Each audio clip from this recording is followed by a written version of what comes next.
Coaster Maps Benchmark. Prompt 2. Fable and Soul build two very different parks.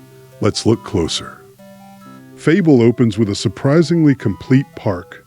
Compass Plaza, a central fountain, real terrain, a lagoon, wooden supports, moving guests, and an entertainer.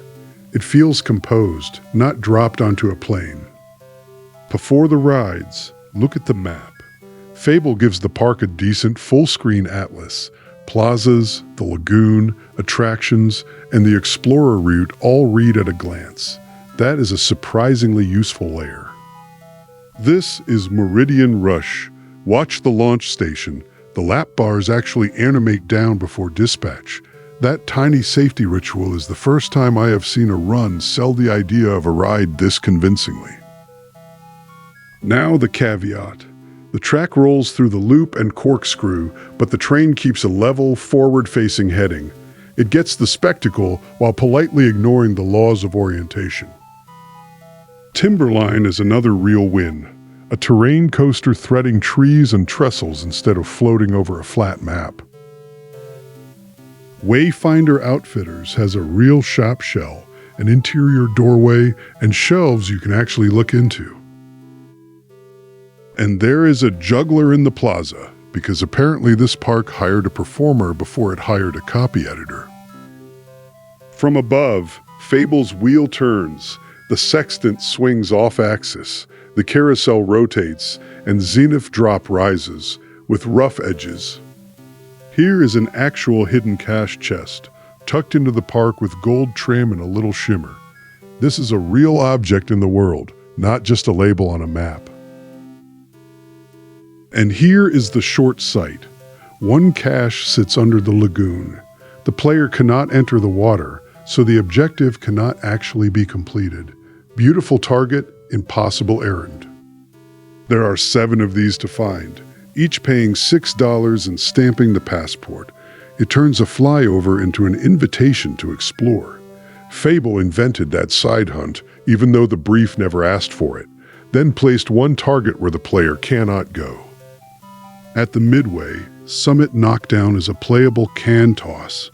3 balls, 6 cans, real parabolas, real impacts. And yes, that is the ball actually knocking the cans down. Between the fountain, terrain, shop, performer, map, caches, and game, this is, for me, the most impressive run so far.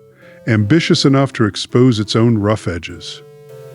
Now the same Prompt 2 brief through OpenAI GPT 5.6 Soul Ultra. Soul opens with a polished neon park and a very coherent visual language. Soul also gives the park a full-screen map. It is cleaner and more diagrammatic. Zones, landmarks, and your position are easy to parse. Both runs understand that a park needs a map, not just scenery. Soul gets the same orbit. Wheel, galleon, carousel, and drop tower all move inside a coherent neon park.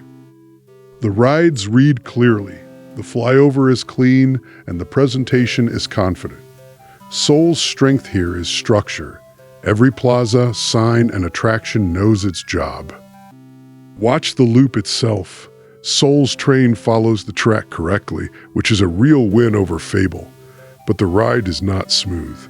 The loop has visible corners, more square than circle. It is less a loop and more a polite geometric argument. Star Chart Toss gives Soul its own playable beat, and the park has an entertainer too. Clean and authored, but more restrained than Fable's systems-heavy surprise. Atlas Outfitters is okay, a simple branded storefront with a readable entrance, but no real interior and not much depth. It works, though it could be better.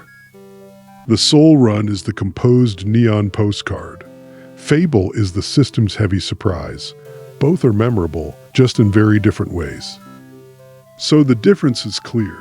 Fable brings systems, hidden caches, animated restraints, moving flat rides, and a genuinely surprising exploration loop, plus one impossible underwater errand.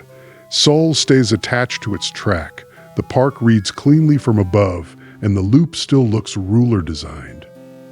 Explore both playable benchmark runs at coastermaps.com. Chart the details, ride the rides, and decide which park you would actually visit.